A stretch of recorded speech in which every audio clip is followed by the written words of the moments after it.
तो सबसे पहले हम लोग लाइट चैप्टर का डिस्कशन करने वाले हैं। तो लाइट में हम लोग क्या सबसे पहले नेचर ऑफ लाइट के बारे में जानेंगे। तो नेचर ऑफ लाइट यानी कि लाइट का प्रकृति कैसा होता है। तो लाइट का प्रकृति में हम लोग का पॉलिटेक्निक एग्जाम में 2 से 3 नंबर के क्वेश्चन आ जाते हैं। तो लाइट जो होता क्या है, लाइट क्या है, एक इलेक्ट्रोमैग्नेटिक वेव है। लाइट क्या है, एक इलेक्ट्रोमैग्नेटिक वेव है। तो इलेक्ट्रोमैग्नेटिक वेव होने के कारण इसका स्पीड जो होता है 3 × 10⁸ मीटर पर सेकंड के बराबर होता है।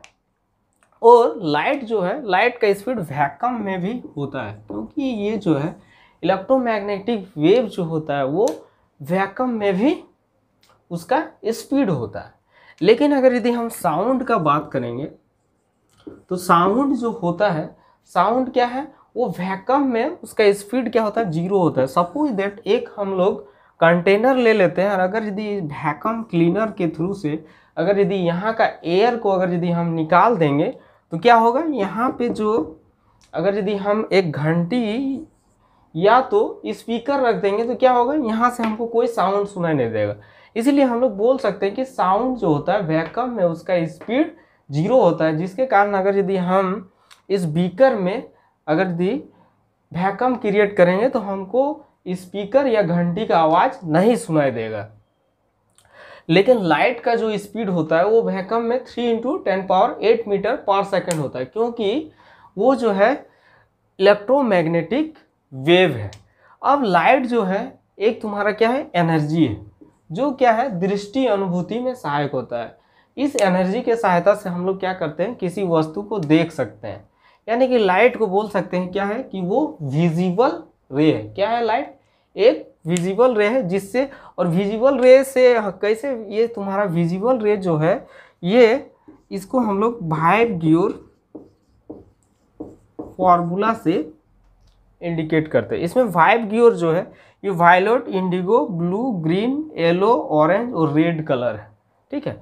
और इसमें जो है लाइट का और प्रॉपर्टी क्या है, लाइट का जो प्रॉपर्टी है ये ट्रांसवर्स वेव भी है। लाइट क्या है, ट्रांसवर्स वेव है। लेकिन जो साउंड है वो क्या है, साउंड जो है वो लॉन्गिट्यूडनल वेव है। साउंड क्या है, वो लॉन्गिट्यूडनल वेव है। लेकिन ट्रांसवर्स वेव कौन है, तो ट्रांसवर्स वेव लाइट। तो लाइट जो है वो क्या है, ट्रांसवर्स वेव।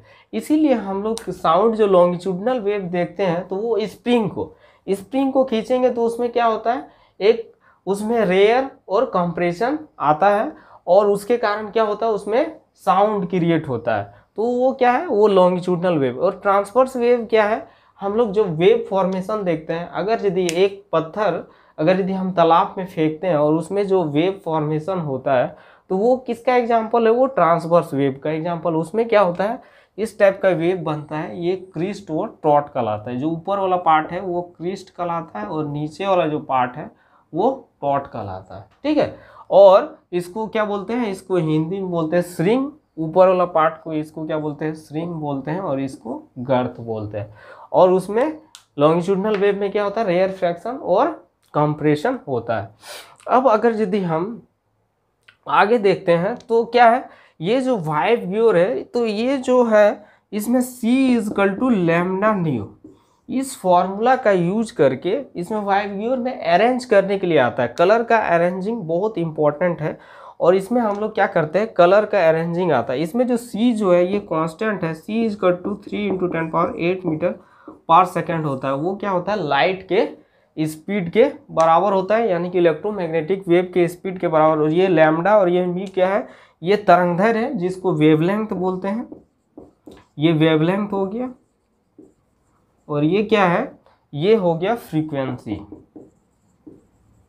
तो ये जो है दोनों क्या है, एक दूसरे के प्रोडक्ट में है। यहाँ पे हम लोग देखते हैं तो दोनों क्या है, एक दूसरे के प्रोडक्ट में। तो जो कभी भी लैम्डा और न्यू क्या है, यहाँ पे प्रोडक्ट में। तो प्रोडक्ट में अगर यदि कोई चीज़ होता है तो दोनों एक दूसरे के इन्वर्सली प्रोपोर्शनल होता है। इसीलिए अगर यदि हम देखेंगे तो यहाँ पे क्या होता है, सबसे ज़्यादा जो रेड कलर का वेवलेंथ ज़्यादा होता है।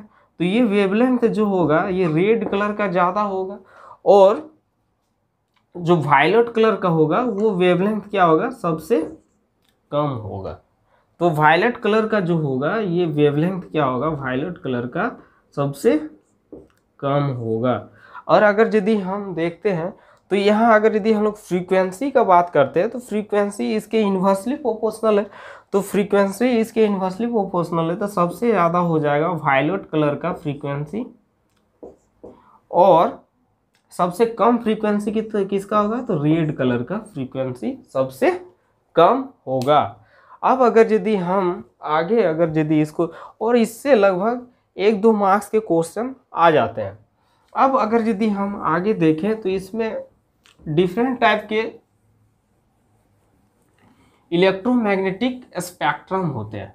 तो डिफरेंट टाइप के इलेक्ट्रोमैग्नेटिक स्पेक्ट्रम होते हैं, तो उसमें क्या होता है, तो वो जो इलेक्ट्रोमैग्नेटिक लाइट भी क्या है, उसी के अंदर जो है विजिबल रे है, वो विजिबल रे, जिसके कारण विजिबल रे का डिस्कवर कौन किया था, तो विजिबल रे का डिस्कवर कौन किया था, न्यूटन किया था। तो ये लाइट, ये जो विजिबल रे है, जिसके कारण क्या करते हैं हम लोग किसी ऑब्जेक्ट को देख पाते हैं, वो किसके कारण, रिफ्लेक्शन के कारण किसी ऑब्जेक्ट को देख पाते हैं। तो ऑब्जेक्ट को देख पाते हैं वो क्या है, ये भी क्या है, इलेक्ट्रोमैग्नेटिक स्पेक्ट्रम है।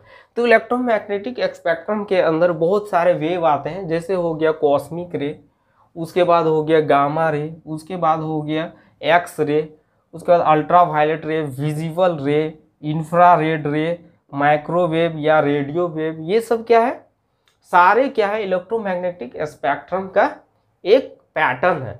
इस और ये पैटर्न जो है किसके, ये इसको, इस पैटर्न को हम लोग क्या कर सकते हैं, या तो लैम्डा के या तो म्यू फ्रीक्वेंसी के अकॉर्डिंग अरेंज कर सकते हैं। अभी लैम्डा को हम बताए थे क्या है, ये वेवलेंथ है और ये क्या है, फ्रीक्वेंसी है। तो ये दोनों क्या होता है, एक दूसरे के इन्वर्सली प्रोपोर्शनल होता है। तो यहाँ पे जो अरेंज किया गया है ये अरेंज फॉर्म में ही है, लेकिन ये क्या किया गया है, ये इंक्रीजिंग ऑर्डर में अगर यदि देखेंगे तो ये क्या है, और इसको इंक्रीजिंग ऑर्डर किसके इंक्रीजिंग ऑर्डर में किया गया है, तो ये इंक्रीजिंग ऑर्डर है किसका, फ्रीक्वेंसी का।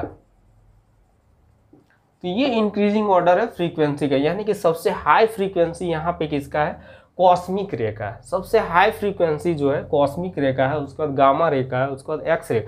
गामा रे का वैल्यू कितना होता है, तो गामा रे का ये भी एग्जाम में पूछा जाता है। तो गामा रे का वैल्यू होता है 10⁻⁻12 मीटर, ठीक है। और एक्स रे का वैल्यू कितना होता है, तो एक्स रे का वैल्यू होता है 10⁻10 मीटर। ये दोनों जो है एग्जाम के लिए बहुत ही इंपॉर्टेंट है। और जो विजिबल रे, जो वाइव ग्योर हम लोग अभी देखें, जो वाइव ग्योर होता है ये क्या है, ये विजिबल रे है। ये जो विजिबल रे है ये क्या है, 400 नैनोमीटर से 700 नैनोमीटर के बीच होता है।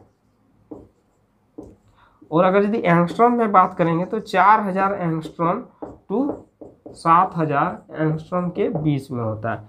1 मीटर बराबर होता है 10⁻⁻10 एंगस्ट्रॉम, और सॉरी 1 एंगस्ट्रॉम बराबर होता है 10⁻⁻10 मीटर, और 1 नैनोमीटर बराबर होता है 10⁻⁹ मीटर।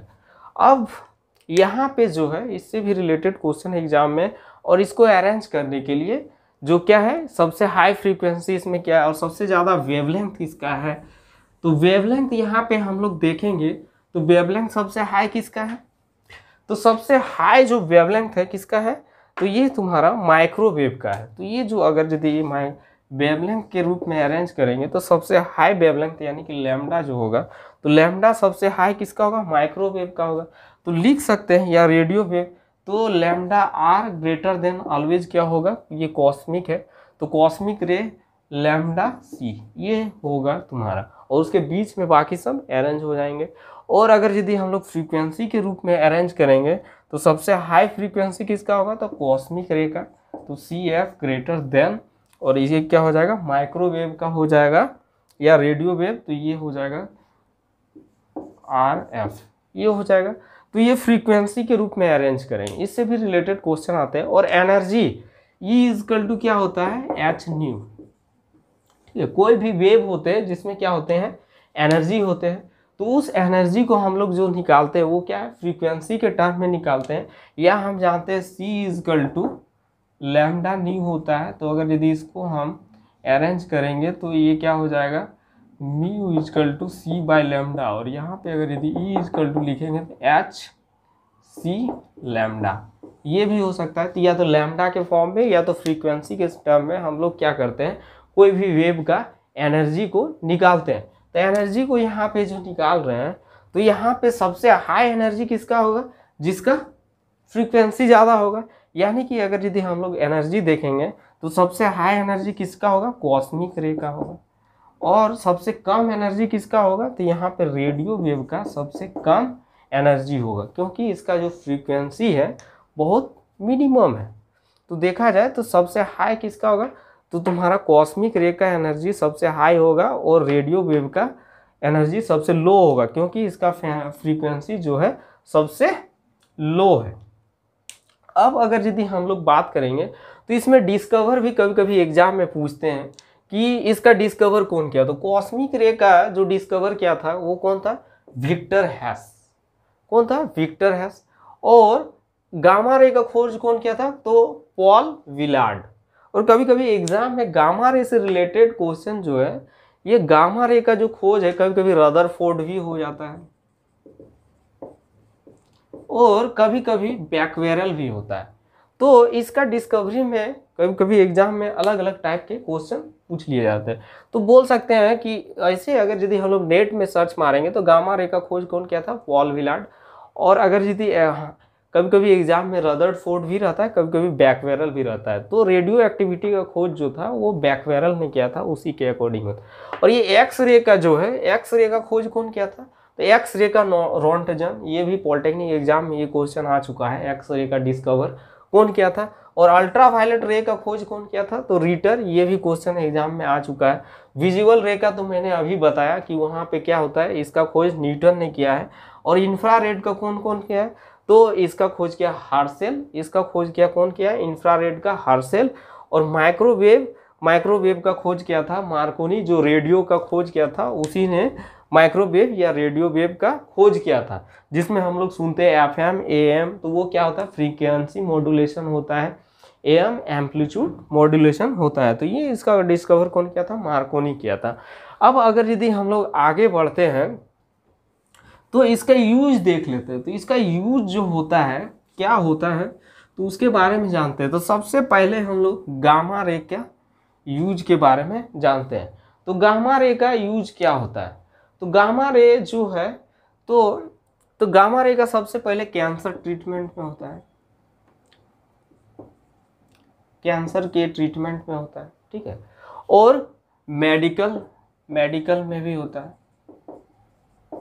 और किस में होता है, तो और इसमें तुम्हारा हो गया तो न्यूक्लियर स्ट्रक्चर जो होता है उसमें भी होता है, न्यूक्लियर स्ट्रक्चर में।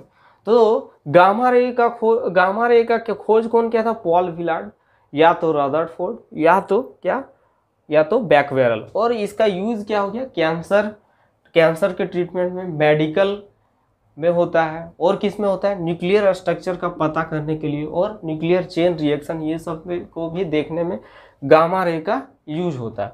अब हम लोग बात करेंगे तो एक्स रे का। तो एक्स रे का सबसे पहले तो टूटी हुई हड्डी का जो ब्रोकन बोन होता है, तो ब्रोकन बोन में होता है। और किस में हो गया, तो और इसका यूज एक्स रे का रेडियोग्राफी में होता है। रेडियोग्राफी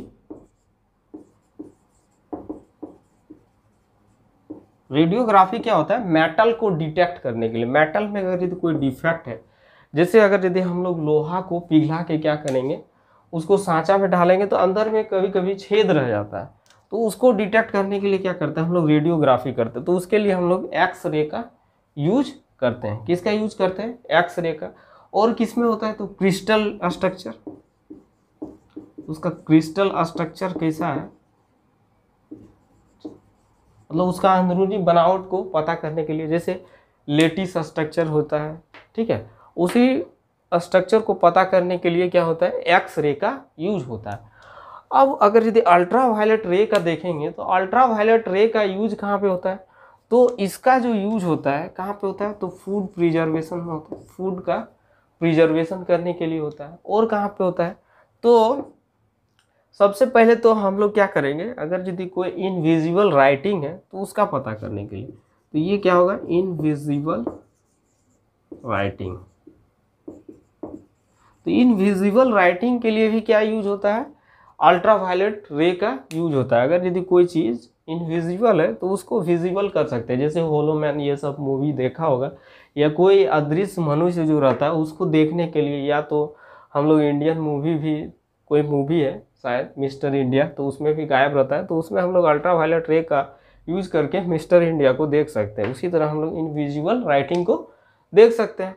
और क्या होता है, फिंगरप्रिंट को भी,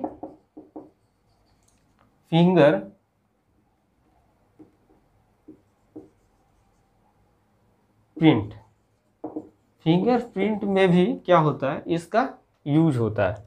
अब अगर यदि हम लोग देखेंगे विजिबल रे का, तो विजिबल रे का यूज कहाँ पे होता है, तो विजिबल रे का जो यूज होता है वो क्या होता है, देखने के लिए होता है। तो ये विजिबल रे का सिंपल सा यूज बोल सकते हैं। और इसी विजिबल रे को हम लोग लाइट चैप्टर में पढ़ने वाले हैं, जिसका डिस्कवर कौन किया था, न्यूटन किया था। तो इस विजिबल रे को हम लोग पढ़ने वाले हैं। अब अगर यदि आगे हम लोग बात करेंगे तो इंफ्रारेड, तो इंफ्रारेड का यूज कहाँ पे हुआ है, तो इंफ्रारेड का यूज अगर यदि हम लोग देखेंगे तो इंफ्रारेड का यूज जो होता है, तो सबसे पहले इंफ्रारेड जो होता है हॉट बॉडी से निकलता है। कोई भी हॉट बॉडी रहेगा तो क्या होगा, जैसे आयरन, तो आयरन से बोल सकते हैं कि वहाँ से क्या होता है, इंफ्रारेड निकलता है। आयरन से क्या होता है, इंफ्रारेड निकलता है। अब जैसे तुम्हारा चूल्हा हो गया, वहाँ से भी क्या होगा, इंफ्रारेड निकलेगा। तो हॉट बॉडी से इंफ्रारेड निकलता है।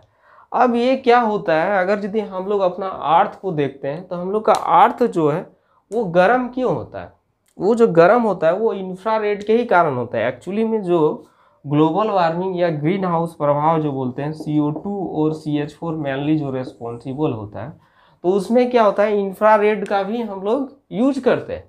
तो ये जो इंफ्रारेड जो होता है वो क्या करता है, गर्म करने के लिए बहुत रेस्पॉन्सिबल होता है। इसको हिंदी में क्या बोलते हैं, औरक्त किरण। तो जो जिसको क्या करता है, वो हमारे अर्थ को गर्म करने का काम करता है। और अगर यदि हम लोग देखेंगे तो ये इसका यूज कहाँ पे होता है, तो इसका यूज होता है सबसे पहले तो हम लोग मस्कुलर ट्रीटमेंट, मतलब मसल्स का ट्रीटमेंट, जो मसल्स है ये क्या हो जाएगा, मस्कुलर ट्रीटमेंट, तो बोल सकते हैं मसल्स। तो ये जो मसल्स है, अगर यदि उसमें कुछ डिफेक्ट या अगर यदि दर्द कर रहा है तो उसको अच्छा करने के लिए क्या होता है, तो उसको अच्छा कर, उसमें जो लैक्टिक एसिड अगर यदि कभी जम जाता है तो उसको भी हम लोग क्या करते हैं, अगर यदि उसमें इंफ्रारेड ट्रीटमेंट देंगे तो वो मसल्स जो क्या है धीरे धीरे अच्छा होना शुरू हो जाएगा। तो मसल्स ट्रीटमेंट या मस्कुलर ट्रीटमेंट में यूज होता है। और रेडियो वेव जो होता है ये कहाँ, आयन मंडल में पाया जाता है। ये जो है आयन मंडल में पाया जाता है, जो हम लोग बहुत सारा एटमॉस्फेयर का पार्ट पढ़ेंगे। और ये जो होता है इसका यूज हम लोग कहाँ पे करते हैं, तो रडार और किस में होता है, तो रडार और टेलीकम्युनिकेशन। किस में होता है, तो रडार और टेलीकम्युनिकेशन। तो रडार और टेलीकम्युनिकेशन में इसका यूज होता है। तो इसका यूज, और जो अल्ट्रावायलेट रे है उसके बारे में भी हम लोग थोड़ा डीपली पढ़ेंगे आगे। तो ये जो अल्ट्रावायलेट रे है इसका जो ये इसको कौन बचाता है, तो हम लोग का ओजोन लेयर बचाता है। जो हमारे सन से आते हैं जो अल्ट्रावायलेट रे, उससे ओजोन लेयर हम लोग को बचाता है। और ओजोन लेयर को हम लोग नापते किस में है, तो डॉप्सन में नापते हैं। अब अगर यदि हम लोग आगे बात करेंगे तो हम लोग डिफरेंट थ्योरी अलग अलग साइंटिस्ट के द्वारा दिए गए हैं, तो उस थ्योरी के बारे में हम लोग बात करेंगे। तो वो क्या क्या थ्योरीज हैं, तो वो जो थ्योरी है,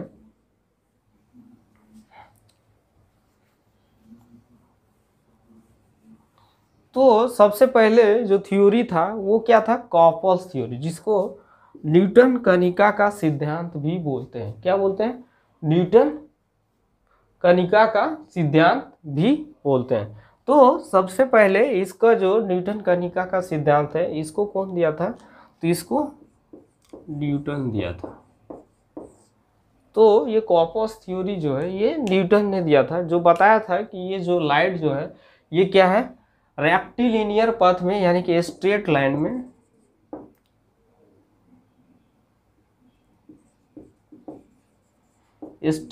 में मूव करते हैं। मतलब जो लाइट है जो सीधी रेखा में गमन करता है, और ये जो लाइट है वो टीनी पार्टिकल्स होते हैं। ये क्या है, लाइट जो है वो टीनी पार्टिकल्स होते हैं। ये जो टीनी पार्टिकल्स है ये क्या करते हैं, ये कलर फॉर्मेशन का काम करते हैं। ये जो 7 कलर जो आप देख रहे हैं ये क्या है, टीनी पार्टिकल से मिल के बना हुआ है। और ये क्या करते हैं, स्ट्रेट लाइन में पाथ को फॉलो करते हैं। और इसको बताया कौन, ये तो न्यूटन ने बताया। और नेक्स्ट जो थ्योरी है जो हाइजेंस वेव थ्योरी जो बोलते हैं, इसमें क्या किया गया है, इसमें लाइट के वेव नेचर को बताया गया है। लाइट के वेव नेचर को बताया गया है। और इसमें क्या बताया गया है, जो लाइट जो है ये क्या हाइपोथेटिकल मीडियम एक लिया गया है जिसको क्या बोलते हैं, ईथर। ये जो क्या है हाइपोथेटिकल मीडियम जो है वो क्या है, ईथर। इसको क्या बोलेंगे, हाइपोथेटिकल मीडियम। इस ईथर मीडियम बताया गया है कि ये तुम्हारा जो यूनिवर्स में ये एक हाइपोथेटिकल मीडियम ईथर है, उसके थ्रू से लाइट वेव मूव करते हैं, जिसके कारण लाइट को पहले लॉन्गिट्यूडनल वेव समझा जाता था। मतलब क्या समझा जाता था, अनुदैर्ध्य तरंग समझा जाता था। लेकिन बाद में जब इलेक्ट्रोमैग्नेटिक वेव थ्योरी आया, जो जिसको मैक्सवेल ने दिया, तो इलेक्ट्रोमैग्नेटिक वेव, तो जब पता चला कि लाइट एक इलेक्ट्रोमैग्नेटिक वेव है, तो लाइट के बारे में क्या पता चला कि वो ट्रांसवर्स वेव है। ठीक है, तो लाइट के बारे में क्या पता चला कि वो ट्रांसवर्स वेव है। अब जो नेक्स्ट थ्योरी जो था वो, और इसी के कारण हम लोग को पता चला कि लाइट का जो स्पीड होता है 3 × 10⁸ मीटर पर सेकेंड होता है। और ये वैक्यूम में भी इसका स्पीड हो सकता है, वैक्यूम में भी ये इसका स्पीड हो सकता है। यानी कि कोई मीडियम ना रहे तो भी लाइट ट्रेवल कर सकता है। अब आगे अगर यदि हम लोग बात करें तो नेक्स्ट जो थ्योरी था वो क्या था, क्वांटम थ्योरी। क्वांटम थ्योरी को कौन दिया, तो वो आइंस्टीन, जो साइंटिस्ट थे, उन्होंने बताया है कि लाइट जो होता है एक पैकेट के रूप में होता है, और लाइट के एनर्जी के बारे में उसमें बताया गया। तो उसमें जो बताया गया E=hν, ये जो बताया गया। और उसमें क्या बताया गया, लाइट जो होता है एक फोटोन के रूप में होता है, और वो पैकेट के रूप में बताया गया।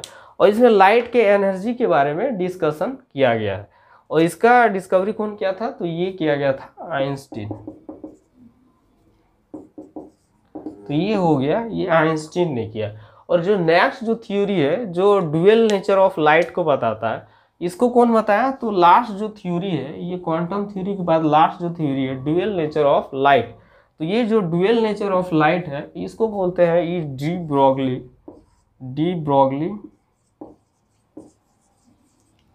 तो ये जो डी ब्रोगली जो साइंटिस्ट था उसने बताया कि लाइट जो होता है वेव नेचर का होता है, एज वेल एज क्या होता है, ये तुम्हारा पार्टिकल नेचर भी होता है। और हम लोग मेनली जो डिस्कशन करेंगे इस पार्टिकल नेचर के ही बारे में, हम लोग जो डिस्कशन जो चलेगा अभी ये पार्टिकल नेचर के ही बारे में चलने वाला है। वेव नेचर के बारे में उतना एग्जाम में नहीं पूछे जाते हैं। तो हम लोग जो मेनली जो डिस्कशन करेंगे वो पार्टिकल नेचर के बारे में डिस्कशन करेंगे। तो अब हम लोग रिफ्लेक्शन ऑफ लाइट शुरू करने वाले हैं। तो रिफ्लेक्शन ऑफ लाइट में क्या होता है, देखो, तो रिफ्लेक्शन ऑफ लाइट जो है, तो रिफ्लेक्शन ऑफ लाइट में क्या होता है, मीडियम सेम होता है, ठीक है ना। तो सेम मीडियम में रिफ्लेक्शन ऑफ लाइट होता है। सेम मीडियम रहेगा तो क्या होगा, रिफ्लेक्शन ऑफ लाइट होगा।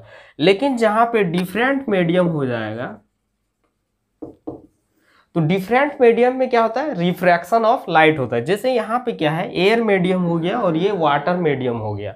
लेकिन इसमें जो रे है वो दोनों में क्या, रिफ्रैक्शन और रिफ्लेक्शन दोनों में क्या होता है, डाइवर्ट होता है। लेकिन तुम्हारा क्या है, इसमें क्या होता है, मीडियम सेम होता है और इसमें डिफरेंट मीडियम होता है। और इसमें क्या होता है, जो अपने पाथ से डाइवर्ट होता है, तो इसमें कांस्टेंट डिस्टेंस रखने के लिए, इसका डिस्टेंस कांस्टेंट रखने के लिए क्या होता है, वेलोसिटी कभी अगर यदि मीडियम रेयर या डेंसर होगा उसके अकॉर्डिंग क्या होता है, उसका वेलोसिटी कभी बढ़ता है कभी घटता है। तो यहाँ पे क्या होता है, हम जानते हैं c equal to lambda nu होता है, जिसमें क्या होता है, c जो है वो किसका, लाइट का स्पीड है जो 3 × 10⁸ मीटर पर सेकेंड के बराबर होता है। और इसमें लैम्डा क्या है, एक वेवलेंथ है, और दूसरा क्या है, ये म्यू जो है ये फ्रीक्वेंसी है। तो ये जो सी लैम्डा और न्यू जो हम लोग देख रहे हैं, ये सी लैम्डा न्यू तीनों क्या होता है, कांस्टेंट होता है, मतलब सेम रहता है, चेंज अनचेंज रहता है।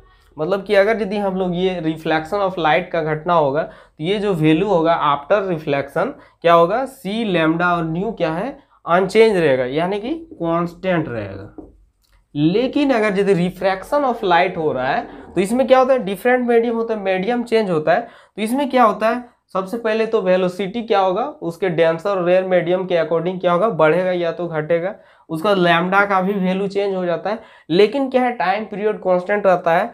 तो टाइम पीरियड यानी कि क्या होता है, इसमें फ्रीक्वेंसी कांस्टेंट रहता है। फ्रीक्वेंसी और टाइम पीरियड दोनों एक दूसरे के इनवर्स होता है, यानी कि क्या होता है, फ्रीक्वेंसी कांस्टेंट रहता है। जो एग्जाम के लिए मोस्ट इंपॉर्टेंट पॉइंट है कि फ्रीक्वेंसी जो है रिफ्लेक्शन ऑफ लाइट और रिफ्रैक्शन ऑफ लाइट दोनों में क्या होता है, कांस्टेंट होता है।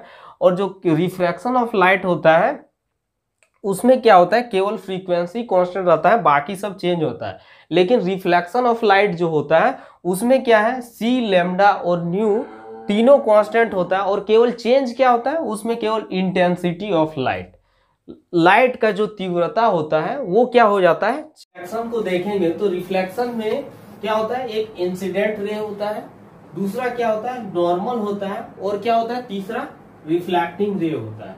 और इसका जो होता है, रिफ्लेक्शन के लिए सबसे मोस्ट क्या चाहिए, उसके लिए रिफ्लेक्टिंग सरफेस चाहिए। और रिफ्लेक्टिंग सरफेस कैसा होना चाहिए, स्मूथ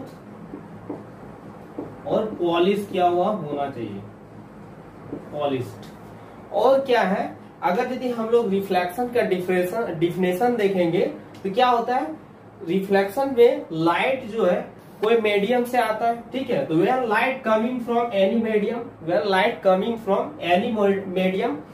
अब उसके बाद क्या होता है, वो इंसिडेंट करता है, इंसिडेंट ऑन रिफ्लेक्टिंग सरफेस।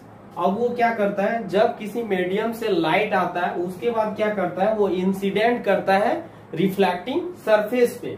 उसके बाद क्या होता है, आफ्टर दैट क्या होता है, वो रिफ्लेक्ट बैक कर जाता है इन सेम मीडियम, वो रिफ्लेक्ट बैक कर जाता है इन सेम मीडियम। तो हम बोल सकते हैं लाइट का डिफिनेशन क्या है, कोई जो इंसिडेंट रे है वो क्या है, रिफ्लेक्टिंग सरफेस से आके टकराता है, उसके बाद आफ्टर क्या होता है, उसके बाद वो रिफ्लेक्ट बैक हो जाता है वो सेम मीडियम, मतलब कि मीडियम जो है ऑलवेज क्या होता है, सेम रहता है। तो इस फिनोमिना को क्या बोलते हैं, रिफ्लेक्शन ऑफ लाइट। लेकिन रिफ्रैक्शन में क्या होता है, वो मीडियम चेंज होता है और वो अपने पाथ से डाइवर्ट हो जाता है। अब अगर यदि हम लोग देखते हैं तो इसमें क्या होता है, रिफ्लेक्शन ऑफ लाइट में क्या होता है, उसका दो लॉ होता है। लॉ क्या होता है, रिफ्लेक्शन ऑफ लाइट का दो होता है। तो पहला लॉ क्या बोलता है, जो इंसिडेंट एंगल है वो इंसिडेंट एंगल क्या हो जाएगा तुम्हारा, ये आई हो जाएगा, और रिफ्लेक्टिंग एंगल आर वो दोनों क्या होता है, बराबर होता है। यानी कि इंसिडेंट एंगल आई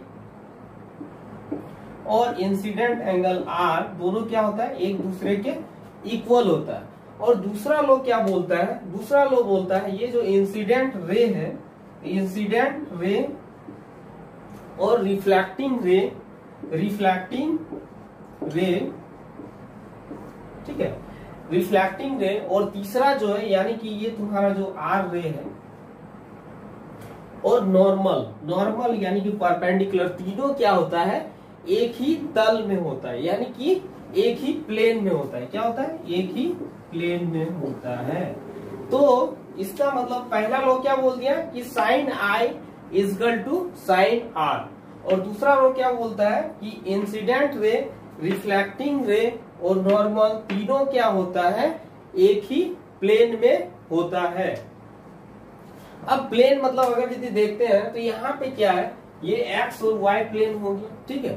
तो यानी कि अगर यदि एक्स प्लेन में रहेगा तो वो केवल एक्स प्लेन में रहेगा, और अगर यदि वाई प्लेन में रहेगा, ये वाई प्लेन है तो केवल वाई प्लेन में रहेगा, और ये एक्स प्लेन, तो ये बोर्ड तुम्हारा अभी क्या है, एक्स प्लेन हो गया। उसके बाद अगर यदि इसको बोर्ड को ऐसे रखेंगे तो ये क्या हो जाएगा, वाई प्लेन हो जाएगा, और अगर यदि इसको हम रखेंगे पेन को तो ये जेड प्लेन हो जाएगा। तो इसमें क्या होता है, इंसिडेंट रे, रिफ्लेक्टिंग रे और प्लेन तीनों क्या होता है, एक ही प्लेन में होता है। तो ये तुम्हारा हो गया लॉ।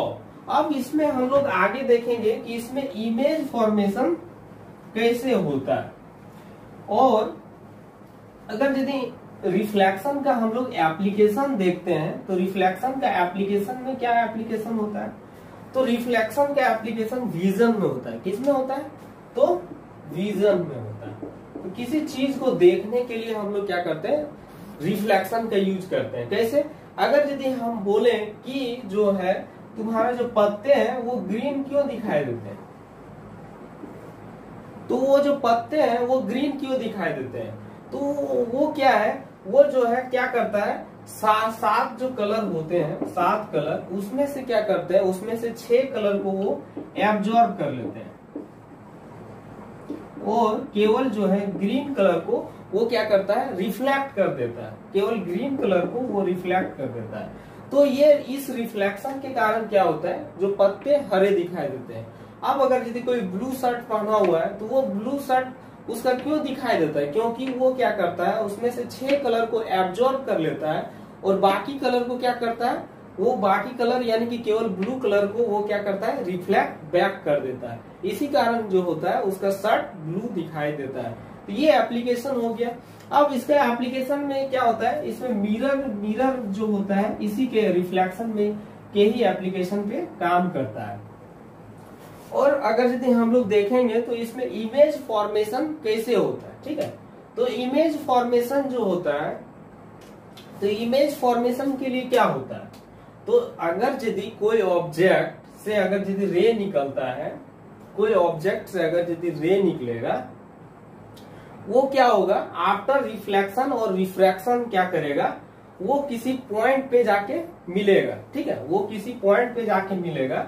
एक्चुअली मिलता है या वर्चुअली मिलता है, उस पॉइंट पे क्या बनता है, उस ऑब्जेक्ट का इमेज बनता है। तो बोल सकते हैं कि जब कभी भी, जैसे सपोज दैट हम एक मिरर ले लेते हैं, तो ये तुम्हारा कनकेव मिरर हो गया।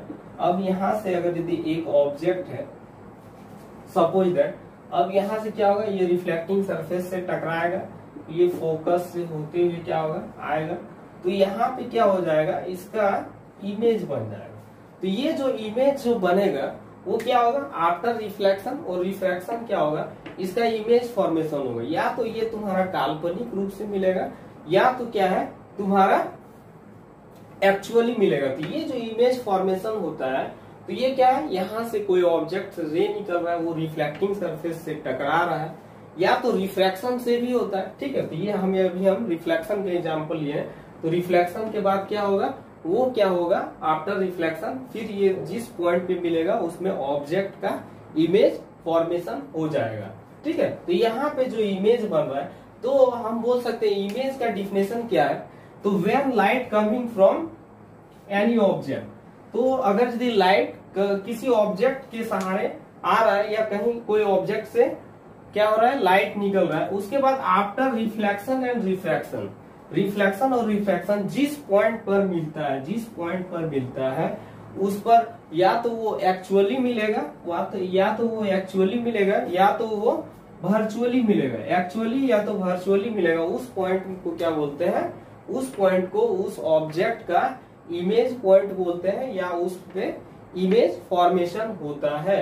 अब अगर यदि हम लोग आगे देखेंगे तो इमेज कितने टाइप के होते हैं, तो इमेज जो है 2 टाइप के होते हैं, एक रियल इमेज होता है, एक वर्चुअल इमेज होता है। क्या होता है, वर्चुअल इमेज होता है।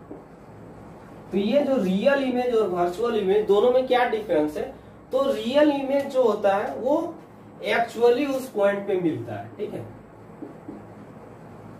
एक्चुअली जो है उस पॉइंट पे मिलता है। लेकिन जो वर्चुअल इमेज है वो क्या है, वर्चुअली मिलता है। तो और तुम्हारा क्या है, रियल इमेज जो होता है उसको क्या करते हैं हम लोग, इस ऑब्टेन्ड इन द स्क्रीन, इसको हम लोग क्या करते हैं, पर्दे पर उतारा जा सकता है। ठीक है, तो फिल्म ये सब जो है रियल इमेज का हम लोग ले सकते हैं। तो इसको क्या बोल सकते हैं, ऑब्टेन्ड इन द स्क्रीन। लेकिन इसको क्या कर सकते हैं, इसको स्क्रीन पे ऑब्टेन नहीं किया जा सकता है। तो इसको क्या कर सकते हैं, इसको स्क्रीन पे ऑब्टेन नहीं किया जा सकता है। लेकिन अब अगर यदि आगे देखेंगे तो रियल इमेज क्या होता है, रियल इमेज जो फॉर्मेशन होता है वो कौन सा मिरर पे होता है, तो वो कॉनकेव मिरर पे होता है। लेकिन जो वर्चुअल इमेज फॉर्मेशन होता है वो प्लेन मिरर पे होता है और कॉन्वेक्स मिरर पे होता है। ठीक है, तो वर्चुअल इमेज फॉर्मेशन जो होता है वो क्या है, कॉन्वेक्स और प्लेन मिरर पे होता है। और जो लेकिन रियल इमेज जो होता है वो कॉनकेव मिरर पे होता है। अब अगर यदि देखेंगे तो रियल इमेज हमेशा क्या होता है, इन्वर्टेड, मतलब कि उल्टा होता है। ठीक है, लेकिन जो वर्चुअल इमेज है, वर्चुअल इमेज हमेशा क्या होता है, इरेक्ट होता है। इरेक्ट मीन्स सीधा होता है। ठीक है, तो ये तुम्हारा क्या हो गया, जो रियल इमेज है वो इन्वर्टेड होता है और वर्चुअल इमेज क्या होता है, इरेक्ट होता है। और क्या है, हमेशा जो रियल इमेज है वो in front of the mirror, मतलब एकदम मिरर के सामने बनता है। इन फ्रंट, मिरर के इन फ्रंट में बनता है। लेकिन जो वर्चुअल इमेज है वो बिहाइंड द मिरर, मतलब दर्पण के जो पीछे, यानी कि मिरर के जो है वो क्या है, पीछे बनता है। तो वो, अब इसका मैग्निफिकेशन का बात करेंगे तो इसमें जो मैग्निफिकेशन होता है, रियल इमेज ऑलवेज क्या है, ये इसका मैग्निफिकेशन ऑलवेज नेगेटिव वैल्यू देता है। और लेकिन जो ये तुम्हारा वर्चुअल इमेज है उसका मैग्निफिकेशन ऑलवेज क्या होता है, पॉजिटिव होता है। ये जो मोस्ट इंपॉर्टेंट पॉइंट है, क्या है, रियल इमेज का मैग्निफिकेशन ऑलवेज नेगेटिव होता है और वर्चुअल इमेज का मैग्निफिकेशन ऑलवेज क्या होता है, पॉजिटिव होता है। अब अगर यदि हम लोग आगे देखेंगे तो जो प्लेन मिरर का क्या होता है, प्लेन मिरर का मैग्निफिकेशन क्या होता है, m इक्वल टू +1 होता है। और तुम्हारा कन्वेक्स मिरर का ऑलवेज जो होता है क्या होता है, मैग्निफिकेशन <1 होता है, क्योंकि इसमें जो इमेज फॉर्मेशन होता है वो हमेशा छोटा बनता है। तो क्या हो जाएगा, ये ऑलवेज क्या होगा, <1 होगा, लेकिन पॉजिटिव साइन के साथ होगा क्योंकि तुम्हारा वर्चुअल इमेज है। तो हम बोल सकते हैं कि जो तुम्हारा वर्चुअल इमेज ऑलवेज क्या है, या तो इक्वल होगा, या तो क्या होगा, वो क्या होगा, ऑब्जेक्ट से छोटा होगा, यानी कि स्मॉल होगा। या तो इक्वल होगा या तो ऑब्जेक्ट से छोटा होगा। लेकिन तुम्हारा जो होता है रियल इमेज जो क्या होता है, ये तुम्हारा क्या होता है, इक्वल भी होता है और क्या होता है, स्मॉल भी होता है और मैग्निफाइड भी होता है, यानी कि ग्रेटर भी होता है। तो ये सारे डिफरेंस जो है रियल इमेज और वर्चुअल इमेज में है। ठीक है, तो रियल इमेज क्या होता है, वो एक्चुअली जो अगर यदि किसी पॉइंट पे कट करता है, लेकिन जो वर्चुअल इमेज है वो क्या करता है, वर्चुअली कट करता है। अब ये ऑब्टेन्ड इन द स्क्रीन, इसको स्क्रीन में हम लोग ले सकते हैं, यानी कि पर्दा पे इसको उतार सकते हैं, लेकिन इसको स्क्रीन में उतार नहीं सकते, मतलब इसका फिल्म बना सकते हैं, इसका फिल्म नहीं बना सकते। ये केवल कॉनकेव मिरर में होता है, ये प्लेन मिरर और कॉन्वेक्स मिरर में होता है। और इसका प्लेन मिरर का मैग्निफिकेशन ऑलवेज +1 होता है क्योंकि इसमें इमेज फॉर्मेशन ऑलवेज समान होता है। और कॉन्वेक्स मिरर में हमेशा क्या होता है, <1 होता है क्योंकि इसमें इमेज फॉर्मेशन ऑलवेज क्या होता है, छोटा होता है। और ये इन्वर्टेड होता है, इसका इमेज फॉर्मेशन इन्वर्टेड होता है, ये इरेक्ट होता है। और क्या होता है, ये फ्रंट में एकदम मिरर के सामने बनता है, लेकिन ये दर्पण के पीछे बनता है। ऑलवेज क्या होता है, रियल इमेज का मैग्निफिकेशन ऑलवेज नेगेटिव होता है और तुम्हारा वर्चुअल इमेज का ऑलवेज क्या होता है, पॉजिटिव होता है। इसमें क्या होता है, रियल इमेज में बड़ा, छोटा और इक्वल इमेज बनता है, लेकिन इसमें केवल छोटा और इक्वल इमेज बनता है। वर्चुअल इमेज हमेशा क्या है, छोटा और इक्वल बनता है, बड़ा कभी नहीं बनता है। ठीक है, अब हम लोग आगे अगर यदि बात करेंगे तो अब हम लोग मिरर के बारे में बात करेंगे। ठीक है, तो सबसे पहले हम लोग जो मिरर के बारे में बात करेंगे तो मिरर दो टाइप के होते हैं, एक प्लेन मिरर होता है, एक क्या होता है, स्फेरिकल मिरर होता है। और दोनों में क्या डिफरेंस होता है, तो प्लेन में उसका रिफ्लेक्टिंग सरफेस, तो मिरर के बारे में सबसे पहले जिक्र करेंगे तो मिरर में क्या होता है, प्लेन मिरर और स्फेरिकल मिरर होता है। और जो स्फेरिकल मिरर होता है वो दो टाइप के होते हैं, एक कनकेव और दूसरा कन्वेक्स। तो कनकेव मिरर जो होता है वो क्या होता है, कन्वर्जिंग नेचर का होता है, और कन्वेक्स जो मिरर होता है वो क्या है, डाइवर्जिंग नेचर का होता है। यानी कि जो कनकेव मिरर है वो कन्वर्जिंग नेचर का होता है और कन्वेक्स मिरर जो है वो डाइवर्जिंग नेचर का होता है। अब अगर यदि हम लोग आगे देखेंगे तो सबसे पहले हम लोग क्या करते हैं, प्लेन मिरर का बात करते हैं।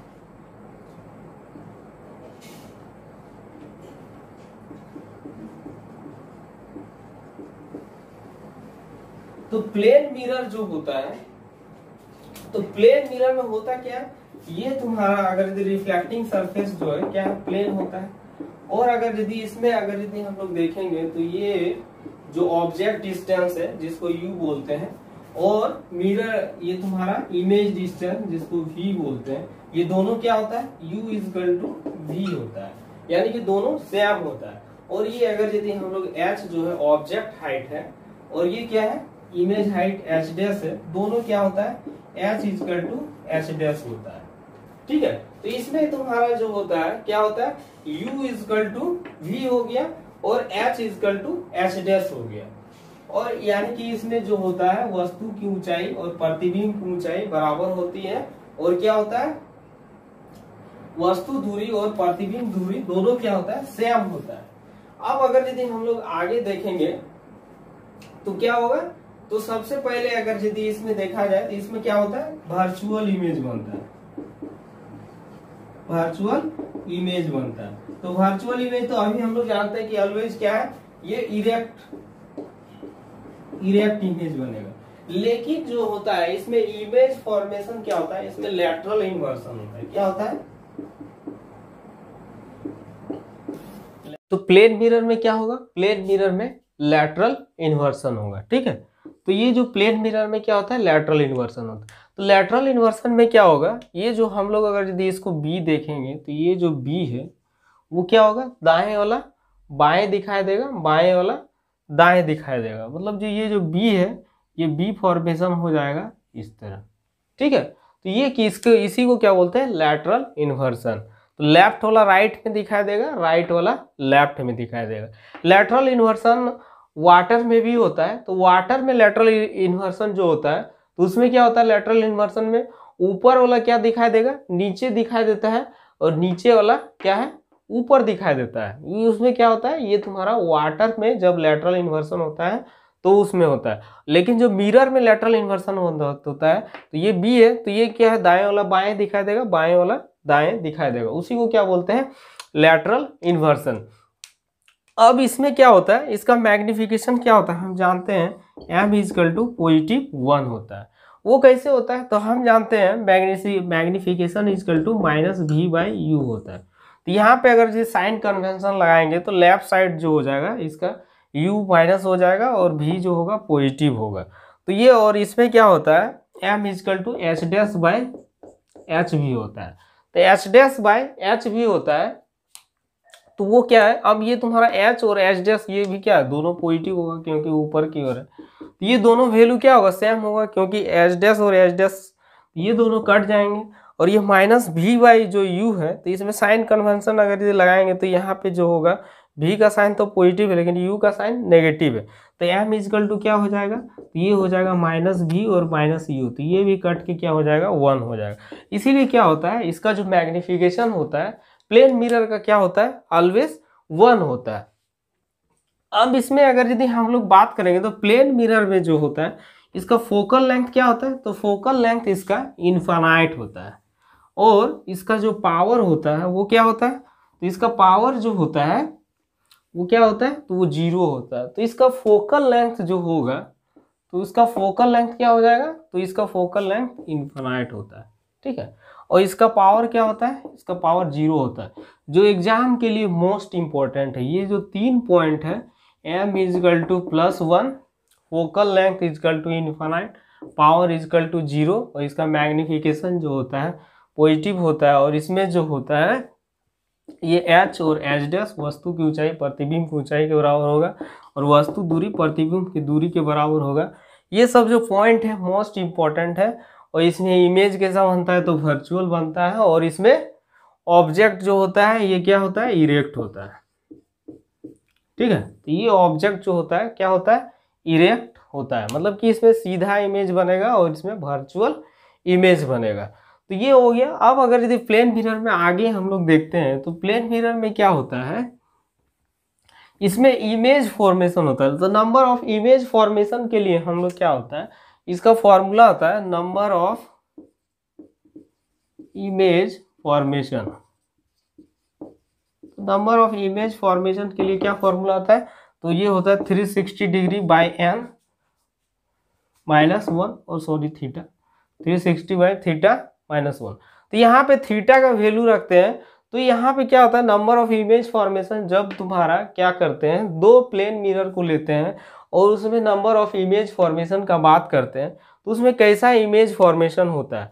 सपोज दैट अगर यदि हम 60 डिग्री ले लेते हैं, 360 बाई 60, तो कितना हो जाएगा 6 इमेज, 6, और ये -1, तो कितना हो जाएगा 6 -1, तो इसमें 5 इमेज बनेगा। अगर यदि हम यही चीज़ को, अगर यदि हम लोग क्या करेंगे कि एक 2 प्लेन मिरर लेंगे और दोनों को क्या 180 डिग्री पे रख देंगे, तो कितना इमेज बनेगा, तो हम देखते हैं नंबर ऑफ इमेज का क्या होता है फॉर्मूला, 360 डिग्री बाय 180 -1, तो कितना इमेज हो जाएगा, तो 180 से 2 हो जाएगा, तो 2 - 1 इजकल टू कितना हो जाएगा 1 इमेज। तो कभी भी अगर यदि 2 प्लेन मिरर को अगर यदि सटा के रखेंगे, तो उसमें एंगल कितना बनता है 180 डिग्री, तो हमेशा एक ही इमेज बनेगा। लेकिन क्या है, अगर यदि एक इमेज को दूसरे इमेज के अगर यदि 0 डिग्री पे रखेंगे, तो 0 डिग्री पे क्या होगा, अगर यदि हम लोग एक इमेज को, अगर यदि एक मिरर को दूसरे मिरर के साथ क्या करेंगे 0 डिग्री पे रखेंगे, तो क्या हो जाएगा 360 डिग्री बाय 0 डिग्री -1। तो यहाँ पे 360 बाय 0 डिग्री जो थीटा है, तो या कि ये वैल्यू क्या दे देगा, इनफाइनाइट इमेज। तो क्या होगा उसमें इनफाइनाइट इमेज का फॉर्मेशन होगा। तो हम लोग देखते हैं बहुत सारा मूवी, जैसे हो गया तुम्हारा जैसे हो गया क्या, बाजीराव मस्तानी, ठीक है। तो बाजीराव मस्तानी में भी जो इमेज फॉर्मेशन दिखाता है, एक गाना है, तो उसमें बहुत सारा इमेज फॉर्मेशन दिखाता है। या प्रेम रतन धन पायो, वो जो मूवी है उसमें भी क्या है, एक सीन है, वहाँ पे बहुत सारा इमेज फॉर्मेशन होता है। तो ये तुम्हारा प्लेन मिरर का ही कमाल है, उसमें क्या होता है नंबर ऑफ इमेज फॉर्मेशन होता है। अब अगर यदि हम लोग आगे देखेंगे तो क्या होता है, इसमें जो है एक रिलेटिव वेलोसिटी का कॉन्सेप्ट है, ठीक है। तो जब कभी भी हम लोग ऑपोजिट डायरेक्शन में जाते हैं, तो रिलेटिव वेलोसिटी क्या है, बढ़ता है। और जब कभी भी हम लोग सेम डायरेक्शन में जाते हैं, तो रिलेटिव वेलोसिटी घटता है। तो यहाँ पे जो होता है ऑपोजिट रिलेटिव वेलोसिटी काम करता है। इसीलिए यहाँ पे क्या होता है, अगर यदि प्लेन मिरर जो है, अगर यदि हम लोग इसके सामने से u वेलोसिटी से जाएंगे, तो क्या होगा, इसका जो इमेज है, उसका जो इमेज है वो क्या होगा 2u वेलोसिटी से जाएगा। तो इसमें क्या होता है u + u is equal to 2u हो जाता है इसका रिलेटिव वेलोसिटी। तो क्या होता है इसमें, और अगर यदि हम लोग कोई ऑब्जेक्ट को थीटा एंगल से टिल्ड करेंगे तो क्या हो जाएगा, तो ये जो थीटा एंगल है किस में कन्वर्ट हो जाएगा 2 थीटा में। इसका इमेज जो बनेगा वो क्या हो जाएगा 2 थीटा हो जाएगा। तो ये जो इमेज फॉर्मेशन जो देख रहे हैं वो क्या है, ये जो है इमेज फॉर्मेशन, जब हम लोग u वेलोसिटी से आ रहे हैं तो उसका वेलोसिटी क्या हो जा रहा है 2u हो जा रहा है। और जब अगर यदि हम लोग थीटा एंगल से टिल्ट कर रहे हैं तो वो 2 थीटा हो जा रहा है। और अगर यदि कोई ऑब्जेक्ट का अगर यदि हमको फुल इमेज चाहिए, तो हमको मिरर का हाइट कितना रखना चाहिए, तो वो क्या होता है, वो जो ऑब्जेक्ट है उसका हाफ हो जाता है। क्या होता है, उस ऑब्जेक्ट का हाफ वैल्यू हो जाता है। तो ये अगर यदि ऑब्जेक्ट का वैल्यू h है, तो इसका वैल्यू क्या हो जाएगा h/2। तो मिरर का हाइट क्या हो जाएगा h/2 होगा, ठीक है। तो यहाँ पे कोई भी ऑब्जेक्ट का अगर यदि हाइट h है तो उसके लिए हमको कितना मिरर चाहिए, तो h/2 मिरर चाहिए उसके फुल इमेज के लिए। अब अगर यदि आगे हम लोग इसका स्कोप देखें कि इसका यूज कहाँ पे होता है, तो प्लेन मिरर का यूज कहाँ पे होता है, बोलते हैं इसका यूज पेरिस्कोप में होता है, ठीक है। और क्या होता है, तो बहुदर्शी, जिसको क्या बोलते हैं हम लोग जिसको सबसे पहले कहाँ पे यूज होता है, तो ये तुम्हारा पेरिस्कोप, ठीक है। तो पेरिस्कोप जो होता है कहाँ पे होता है, तो पेरिस्कोप होता है सबमरीन में, जहाँ पे तुम्हारा सिग्नल के लिए इसका यूज होता है। कहाँ पे होता है, ये सबमरीन में होता है। तो सबमरीन कहाँ पे होता है, समुद्र में होता है, जिसको हम लोग क्या बोलते हैं, पनडुब्बी बोलते हैं हिंदी से। और कैलिडोस्कोप, जिसको क्या बोलते हैं, बहुदर्शी, क्या बोलते हैं, कैलिडोस्कोप, कैलिडोस्कोप। तो इसको क्या बोलते हैं, बहुदर्शी। ये कहाँ पे यूज होता है, तो ये कहाँ पे यूज होता है, तो ये खिलौना में यूज होता है, टॉय में होता है, ठीक है, जिसमें बहुत सारा मल्टीपल इमेज फॉर्मेशन होता है टॉय में। तो उसमें क्या होता है, हम लोग मल्टीपल इमेज फॉर्मेशन के लिए कैलिडोस्कोप का यूज करते हैं, इसीलिए उसका नाम क्या है, बहुदर्शी है। और पेरिस्कोप में इसका यूज करते हैं। और प्लेन मिरर का यूज हम लोग जो नॉर्मल जो प्लेन मिरर है घर में होता है, उसमें भी हम लोग क्या करते हैं, प्लेन मिरर का यूज करते हैं। अब हम लोग स्फेरिकल मिरर के बारे में पढ़ेंगे, ठीक है। तो स्फेरिकल मिरर में क्या होता है, स्फेरिकल मिरर दो टाइप के होते हैं। एक तुम्हारा क्या होता है, कनकेव मिरर होता है, दूसरा क्या होता है, कन्वेक्स मिरर होता है। तो कनकेव जो मिरर होता है वो क्या होता है, कन्वर्जिंग नेचर का होता है। और जो कन्वेक्स मिरर होता है वो कैसा नेचर का होता है, तो वो डाइवर्जिंग नेचर का होता है। तो कन्वर्जिंग नेचर में क्या होता है, जब वो तुम्हारा पैरेलल एक्सिस के अगर यदि हम लोग रे लाएंगे तो वो क्या होगा, रिफ्लेक्टिंग सरफेस से टकराने के पश्चात, ये क्या है, रिफ्लेक्टिंग सरफेस है। तो इस रिफ्लेक्टिंग सरफेस से टकराने के पश्चात क्या होगा, एक ही पॉइंट पे कन्वर्ज कर जाएगा। ये क्या होगा, एक ही पॉइंट पे क्या करेगा, कन्वर्ज कर जाएगा। तो इस पॉइंट को क्या बोलते हैं, फोकस बोलते हैं, ठीक है। तो ये तुम्हारा क्या है, ये कन्वर्जिंग मिरर है।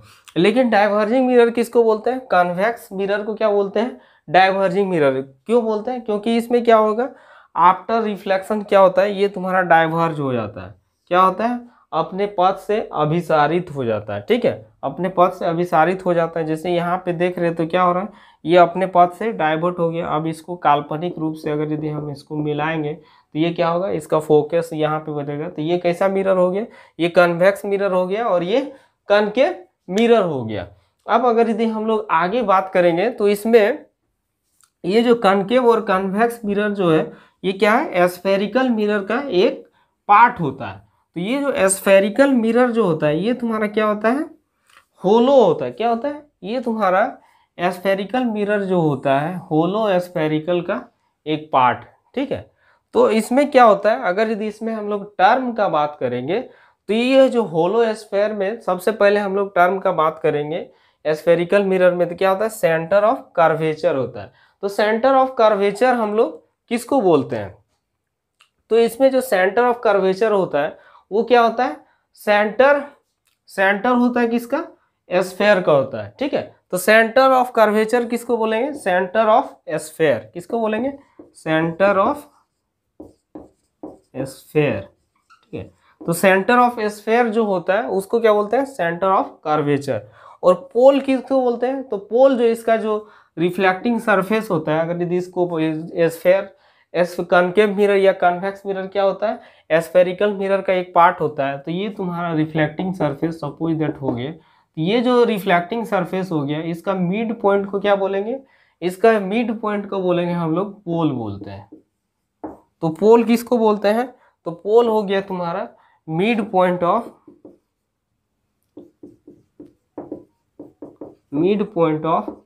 Reflecting surface. और नेक्स्ट जो टर्म है तुम्हारा सबसे पहले प्रिंसिपल एक्सिस। तो प्रिंसिपल एक्सिस किसको बोलेंगे, तो प्रिंसिपल एक्सिस अगर यदि हम लोग straight line radius of curvature या सेंटर ऑफ कर्वेचर से होते हुए अगर यदि पोल को मिलाएंगे तो क्या होगा, तुम्हारा जो लाइन मिलेगा उसको क्या बोलते हैं, प्रिंसिपल एक्सिस। क्या बोलते हैं, प्रिंसिपल एक्सिस बोलते हैं। तो प्रिंसिपल एक्सिस क्या होता है, एक स्ट्रेट लाइन होता है, क्या होता है, स्ट्रेट लाइन होता है, जो क्या करता है, वो किसको किसको मिलाता है, मीट करवाता है किसको, तो सेंटर ऑफ कर्वेचर को और तुम्हारा पोल को। तो सेंटर ऑफ कर्वेचर, ये तुम्हारा प्रिंसिपल एक्सिस क्या होता है, एक स्ट्रेट लाइन होता है जो क्या करता है, तुम्हारा सेंटर ऑफ कर्वेचर और पोल को मिलाने से बनता है। ठीक है, तो हम बोल सकते हैं प्रिंसिपल एक्सिस क्या है, एक स्ट्रेट लाइन है जो सेंटर ऑफ कर्वेचर और पोल को मिलाने से बनता है। और रेडियस ऑफ कर्वेचर किसको बोलते हैं, तो जो तुम्हारा डिस्टेंस होता है, जो डिस्टेंस होता है सेंटर ऑफ कर्वेचर और पोल के बीच में, इसको आर से डिनोट किया जाता है। यानी कि रेडियस ऑफ स्फीयर को क्या बोलेंगे, रेडियस ऑफ स्फीयर को बोलेंगे रेडियस ऑफ कर्वेचर। और फोकस क्या बोलते हैं, फोकस किसको बोलते हैं, तो फोकस का मैंने अभी डिफिनेशन बताया था।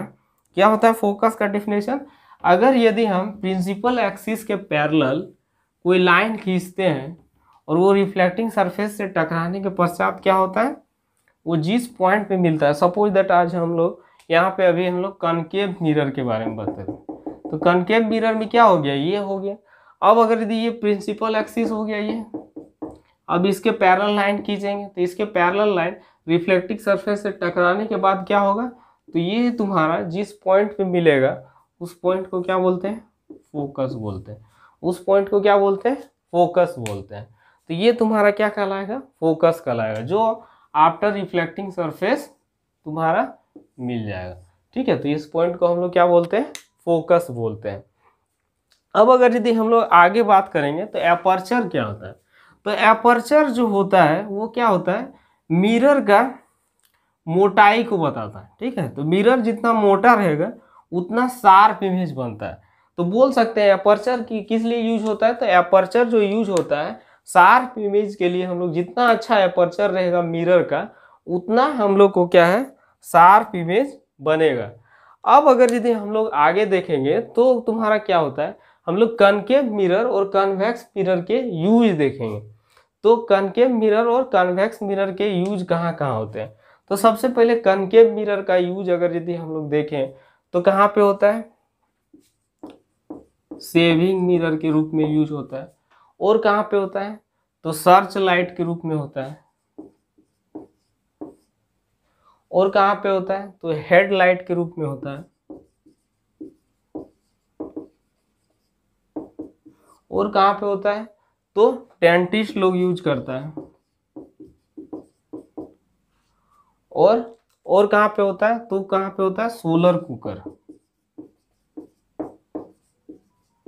तो ये सोलर कुकर में भी क्या होता है, कनकेव मिरर का यूज होता है। तो हर जगह जो यूज होता है उसका एक फंक्शन होता है।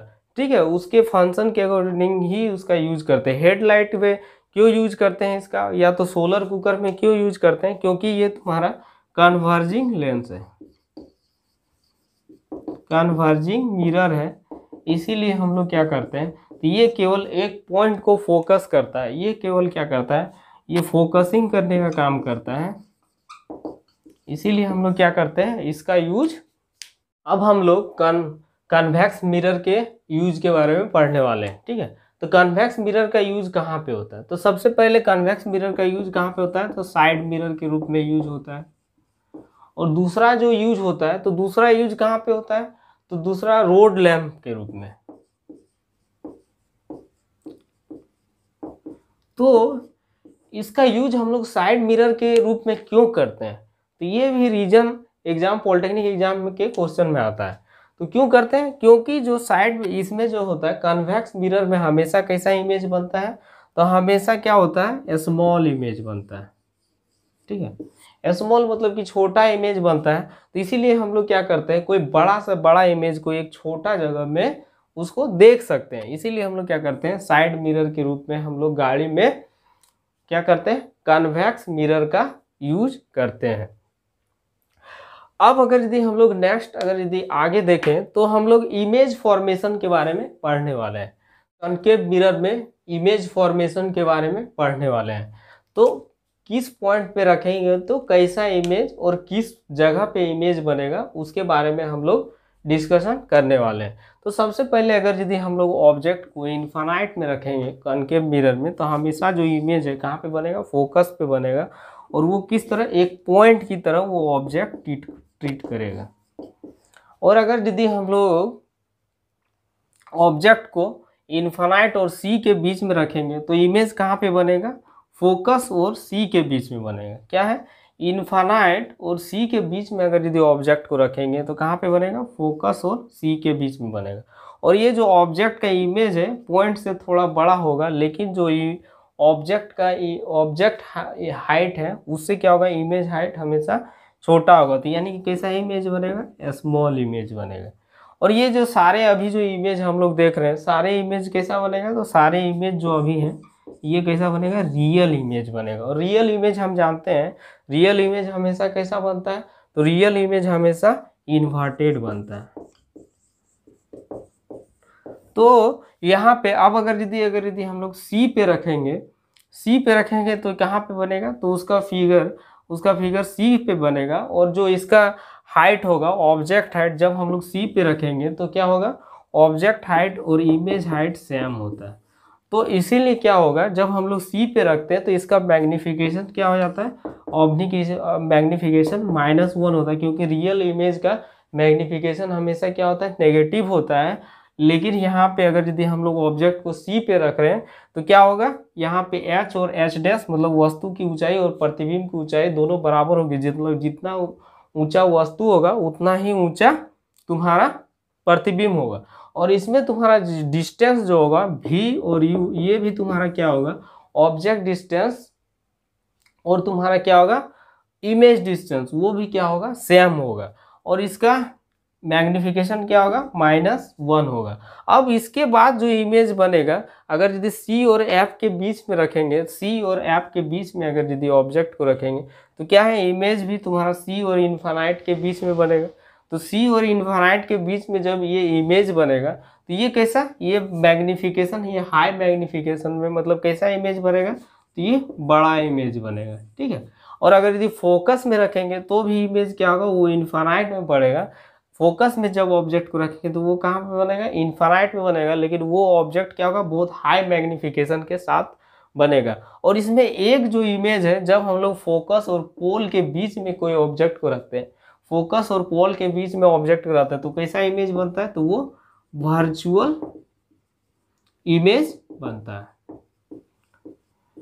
वर्चुअल इमेज बनता है। और इसमें क्या होता है, ये जो होता है वर्चुअल इमेज बनेगा तो हमेशा क्या होगा, वो तुम्हारा इसका बहुत हाई मैग्नीफिकेशन होता है। मैग्नीफिकेशन वैल्यू क्या होता है, पॉजिटिव में होता है, और 1 से ग्रेटर देन होता है, ग्रेटर देन होता है। क्या होता है, m का जो वैल्यू है वो क्या होता है, 1 से बहुत हाई ग्रेटर देन होता है।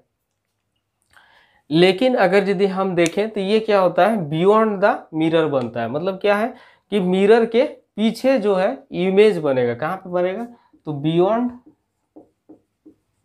द मिरर, तो मिरर के पीछे बनता है। और कैसा इमेज बनता है, वर्चुअल इमेज बनता है। अब हम लोग कन्वेक्स मिरर के बारे में बात करेंगे तो उसमें केवल 2 ही इमेज बनता है।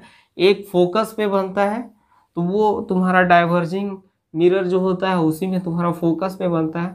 और दूसरा जो इमेज है हमेशा कहाँ पे बनता है, तो वो तुम्हारा फोकस और पोल के बीच में बनता है, फोकस और पोल के बीच में बनता है। और इमेज कैसा रहता है, हमेशा स्मॉल बनता है।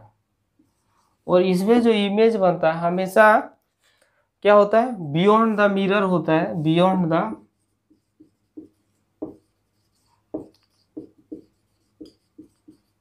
द मिरर होता है। और क्या होता है, इसमें जो ऑब्जेक्ट हमेशा कैसा बनता है, तो ये वर्चुअल बनता है। और इसमें जो हो ऑब्जेक्ट वर्चुअल है तो हमेशा कैसा बनेगा, तो ये इरेक्ट इमेज देगा। अब अगर यदि हम लोग आगे देखें तो क्या होता है, इसमें मैग्नीफिकेशन अगर यदि इसका देखेंगे तो ऑलवेज क्या होता है, लेस देन 1 होता है, लेकिन जो इसका साइन होता है क्या होता है, 1 होता है। तो इसका मैग्नीफिकेशन देखेंगे तो क्या होगा, इसका पॉजिटिव मैग्नीफिकेशन होगा, लेकिन इसका जो क्या होता है 1 से ऑलवेज क्या होता है, लेस देन होता है। क्या होता है, 1 से ऑलवेज तुम्हारा लेस देन होगा, ठीक है। तो इसका मैग्निफिकेशन क्या होगा, 1 से लेस देन होगा। अब इसमें क्या होता है, अब हम लोग मिरर फॉर्मूला देखेंगे। तो मिरर फॉर्मूला जो है, तो मिरर फॉर्मूला क्या होता है, 1/f is equal to 1/v plus 1/u होता है, जो तुम्हारा इससे रिलेटेड न्यूमेरिकल पॉलिटेक्निक एग्जाम में अक्सर पूछता है, और इससे 2 से 3 नंबर का क्वेश्चन। और इसका मैग्निफिकेशन का फॉर्मूला क्या होता है, m इजकल टू -v/u। इससे भी रिलेटेड क्वेश्चन हमेशा पॉलिटेक्निक एग्जाम में पूछता है। और इसमें साइन कन्वेंशन जो होता है, तो हम कॉनकेव मिरर के लिए साइन कन्वेंशन बता दे रहे हैं।